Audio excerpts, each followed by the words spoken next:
Theory is back. That one does not look like her. Sorry. I wasn't going to go along with this, but that one in that picture doesn't look like her. No, it's a different shaped face. Melania is a very tall, statuesque woman.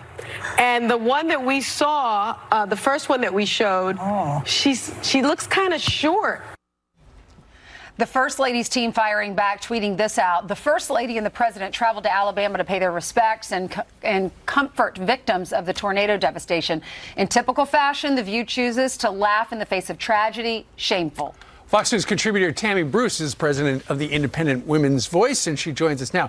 Tammy, do you think they really think that's a fake Melania? No, they don't. That was an excuse to mock the First Lady. Right? This is obviously one of the most beautiful women in the world. And she was mourning there, as normal people would, when they're going to mourn people who'd been killed. And so most normal people maybe look a little different when we're sad.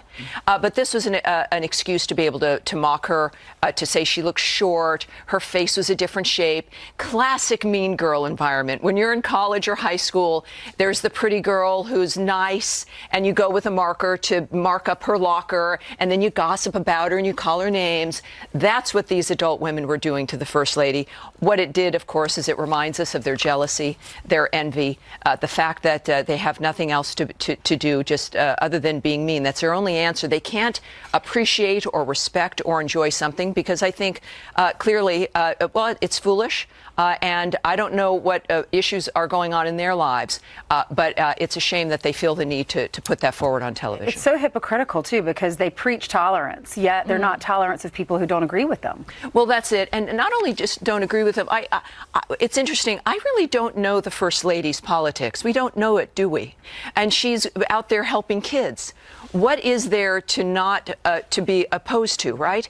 And this her husband. Well, but see, that's it. It's a remarkable kind of obsession and a pettiness that Americans obviously are getting very tired of.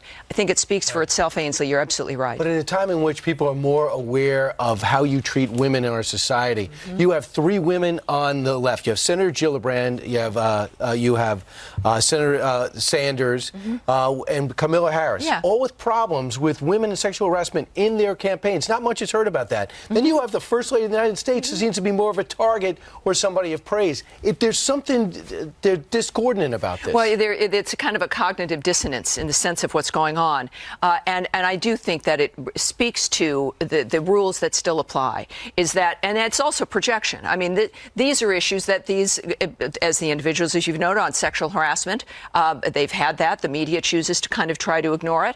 But the American people, with certainly new media, cable news, the internet, do find out about it, and they do make decisions based on the hypocrisy that's exposed and the pettiness. Look, we know there's going to be disagreements, and that we don't that's okay. Agree with everyone. That's perfectly fine. But there is this movement now of personally destroying people, of just being mean, and I think that this is what Americans want to change. Right. And by the way, their relationship, there's no one who has the president's back like the First Lady. That has become more apparent, hasn't it? Also, question. I think she's also seen it. This has been an education for all of us about what's important, and the First Lady, and she not just deserves defense, but this is a woman who remains a role model and clearly understands what her husband's trying to do and supports it. And I've loved what you've done with Tucker, standing up for him. I thought that's been great. Well, I think that's the same issue here, isn't it? Yep. It's about people being bullies, trying to silence individuals who either don't conform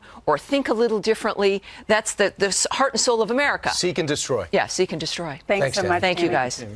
It's the country's largest market.